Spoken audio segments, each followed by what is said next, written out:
कांग्रेस नेता कन्हैया कुमार ने हाल ही में बिहार में सड़कों और औद्योगिकरण को लेकर एक विवादास्पद बयान दिया। उन्होंने आरोप लगाया कि बिहार में नई सड़कों और उद्योगों का विस्तार जल संसाधनों के दोहन के लिए किया जा रहा है और ये एक बड़ी साजिश का हिस्सा है। उन्होंने ये भी कहा कि बिहार के पास कुछ नहीं, फिर भी यहाँ भारतमाला परियोजना के तहत सड़कों का जाल बिछाया जा रहा है। उनका तर्क था कि बिहार में उद्योग लगाने का उद्देश्य स्थानीय लोगों को रोजगार देना नहीं, बल्कि राज्य के प्राकृतिक संसाधनों को लूटना है।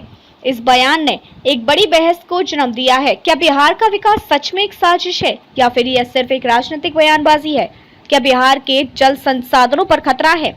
बिहार गंगा, कोसी और गंडक जैसी बड़ी नदियों का राज्य है और यहाँ जल संसाधन प्रचुर मात्रा में उपलब्ध है। यह सच है कि जलवायु परिवर्तन और प्रदूषण के कारण जल संकट एक वैश्विक मुद्दा बनता जा रहा है, लेकिन बिहार में अभी तक इस स्तर का जल संकट नहीं देखा गया है कि इसे लूट की श्रेणी में रखा जाए। यदि औद्योगिकीकरण से जल संकट की संभावना बढ़ती है तो इसे नीति निर्माण और पर्यावरणीय नियमों के माध्यम से नियंत्रित किया जा सकता है। सरकार के पास जल संसाधनों के संरक्षण और प्रबंधन के लिए कई योजनाएं होती हैं और आज के समय में कोई भी परियोजना बिना पर्यावरणीय स्वीकृति की नहीं चलाई जा सकती। अगर सरकार बिहार में उद्योगों को बढ़ावा दे रही है तो इसका अर्थ यह नहीं लगाया जा सकता कि यह किसी साजिश का हिस्सा है, बल्कि ये तो आर्थिक विकास की दिशा में उठाया गया एक आवश्यक कदम हो सकता है। औद्योगिकीकरण समस्या या समाधान? कन्हैया कुमार का कहना है कि जब बिहार में वास्तव में औद्योगिकरण होना चाहिए था तब ऐसा नहीं हुआ, लेकिन अब जब उद्योग लगाए जा रहे हैं तो इसका असली उद्देश्य बिहार के जल संसाधनों का दोहन करना है।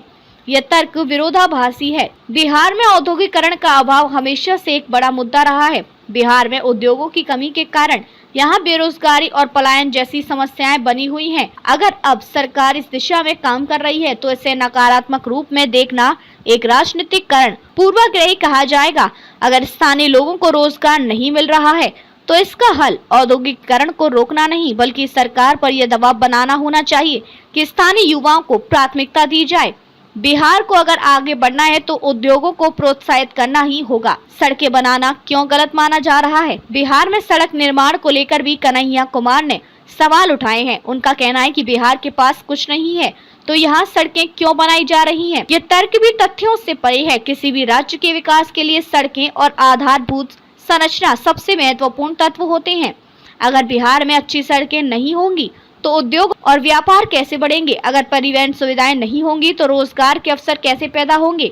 अगर निवेशक बिहार में निवेश करना चाहेंगे तो क्या वे बिना आधुनिक इंफ्रास्ट्रक्चर के वहां जाएंगे? वास्तव में बिहार का पिछड़ापन एक हद तक कमजोर आधारभूत संरचना के कारण ही है। अगर सड़कें बन रही हैं तो ये बिहार के विकास की दिशा में उठाया गया कदम है, न कि किसी साजिश का हिस्सा। कन्हैया कुमार का बयान 2025 में होने वाले बिहार विधानसभा चुनावों के मद्देनजर देखा जाना चाहिए। वे युवाओं और बेरोजगारों को अपने पक्ष में लाने के लिए इस तरह के बयान दे सकते हैं। कांग्रेस ने नौकरी दो पलायन रोको यात्रा शुरू की है और इसका उद्देश्य बेरोजगारी और पलायन को एक चुनावी मुद्दे के रूप में उठाना है। हालांकि अगर बेरोजगारी सच में एक समस्या है तो इसका समाधान विकास को रोकना नहीं, बल्कि सही दिशा में नीतियां बनाना होना चाहिए।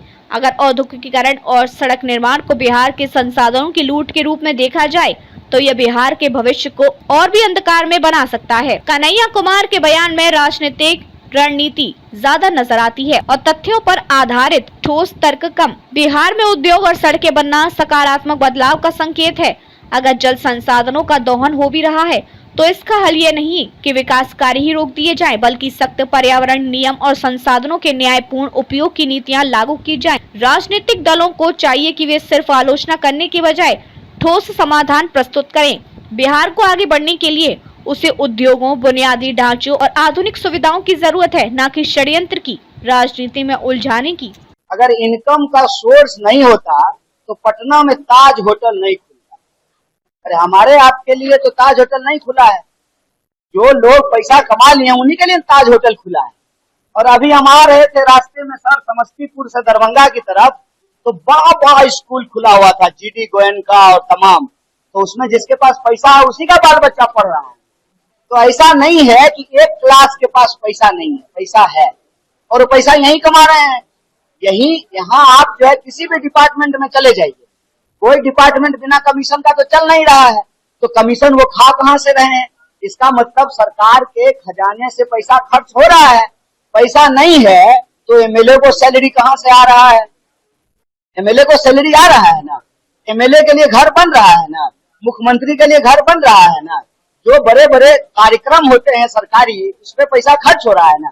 ये प्राथमिकता का सवाल है सर, और प्राथमिकता का सवाल है, और प्राथमिकता जहां है वहां पैसा खर्च हो रहा है। हम आपको याद दिला देते हैं, अभी हमारी यात्रा ढाका से होकर के दरभंगा आई है। ढाका में भारतमाला प्रोजेक्ट बन रहा है। भारतमाला प्रोजेक्ट क्यों बन रहा है, किसके लिए बन रहा है? बिहार में जब कुछ है ही नहीं तो रोड क्यों बन रहा है? बिहार में है, बिहार में वो है जिसके लिए दुनिया तरसने वाली है। बिहार में है पानी, और पानी, याद कीजिएगा मेरा यह बात, एक प्रेस कॉन्फ्रेंस याद कीजिएगा, आज बोल रहे हैं, पानी पेट्रोल से भी ज्यादा कीमती होना है, क्योंकि पेट्रोल पीने से प्यास नहीं बुझती है, पानी की जरूरत सबको है। दुनिया में जिस तरह से पानी खत्म हो रहा है, दुनिया भर के पूंजीपतियों और कारोबारियों की नजर बिहार की पानी पर है। और जब इंडस्ट्रियलाइजेशन होना था तब इंडस्ट्रियलाइजेशन नहीं हुआ है, और जब इंडस्ट्री अब ऑटोमेटिक हो गया है, जहां लोकल लोगों को रोजगार नहीं मिलेगा, तब ये जो है छोटा छोटा यूनिट लेकर के आ रहे हैं ताकि यहाँ के पानी का दोहन किया जा सके। ये जो बड़ी बड़ी सड़कें बन रही हैं हमारे आसपास, हमारे पास तो इनकम ही नहीं है, तो सड़क बना रहे हैं किसके लिए? सड़क बना रहे हैं यहाँ का संसाधन लूट के लेके जाने के लिए। आपको क्या लगता है, मखाना पे भाषण लगा दे करके गए प्रधानमंत्री मस्का मार करके? अभी आपने जो है नाम लिया, जहम जहम चरण पड़े, एक बड़ा मशहूर किताब है बुद्ध के बारे में, जहम जहम चरण पड़े गौतम के। ये गौतम बुद्ध की बात नहीं, गौतम अदानी की बात हो रही है। यहाँ के संसाधनों पे नजर है। मैं चुनाव की बात नहीं कर रहा हूँ, चुनाव होगा तो इस पे बोलेंगे और एकदम धमक के साथ बोलेंगे। एन केन प्रकार साम दाम दंड भेद बीजेपी चाहती है उसका मुख्यमंत्री बने, और बीजेपी का मुख्यमंत्री बनने का मतलब है कि बिहार के संसाधन अदानी के हाथ में पहुंचे। संसाधन नहीं है, रेवेन्यू नहीं है, तो इंटरेस्ट क्यों है भैया? इतना इन्वेस्टमेंट क्यों हो रहा है पॉलिटिक्स में? पॉलिटिकल पावर को कब्जा करने के लिए प्राथमिकता का सवाल है। कहते हैं नीति बनती है जब नियत होता है। नियत होगा तो बिहार के पास क्या नहीं है? आप याद कीजिए 1952 का बिहार। 1952 का बिहार भारत का सबसे पिछड़ा राज्य नहीं था, दूसरे नंबर का राज्य था 1952 में। हमारा जो है पर कैपिटा इनकम आप उठा करके देख लीजिए। जानबूझ करके इसको बर्बाद किया गया है, जानबूझ करके जो इसको लेबर फैक्ट्री बनाई गई है। और मैं डंके के चोट पे कहता हूं, what Bihar has been serving to the country, India has serving to the world. हाथ में हथकड़ी लगा करके पंजाब और हरियाणा के मजदूर भेजे गए हैं ना। जो हमारे साथ देश के भीतर होता है, हमारे देश के लोगों का के साथ वो देश के बाहर हो रहा है। और यह जो डंका बजने की बात है, विश्वगुरु बनने की बात, यह सिर्फ प्रचार है। हकीकत यह है, वो कहावत है ना, गौर पूंजी भाग नहीं, जब तक आपके कोठी में अनाज नहीं होगा, जब तक आपके घरों में किताब नहीं होगा, जब तक परिवार के लोगों के बीच में आपसी मेल और सम्मान नहीं होगा, देश तरक्की नहीं कर सकता है। इसीलिए साजिशन बिहार को लड़ाया जा रहा है। बिहार को लड़ाने का, नफरत की आग फैलाने का साजिश क्या है? साजिश यह है कि यहाँ के रिसोर्स पे नजर है। ये मत कहिए कि बिहार के पास अपना कुछ नहीं है, बिहार के पास अपना सब कुछ है, और सबसे बड़ी चीज है ह्यूमन रिसोर्स।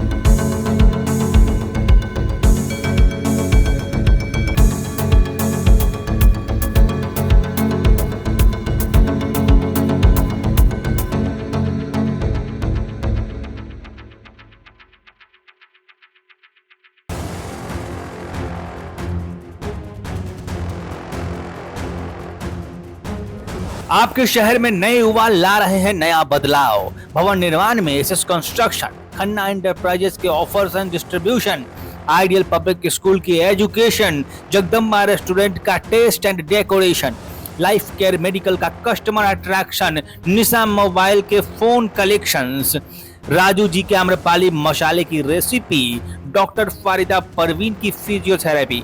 ये है शहर में अपने फील्ड के दिग्गज। आप भी बताइए, आप हैं किस फील्ड के दिग्गज, ताकि हम बता सकें अपने दर्शकों को। जुड़े प्रकाशवाणी के डिजिटल मीडिया प्लेटफॉर्म के साथ आज ही।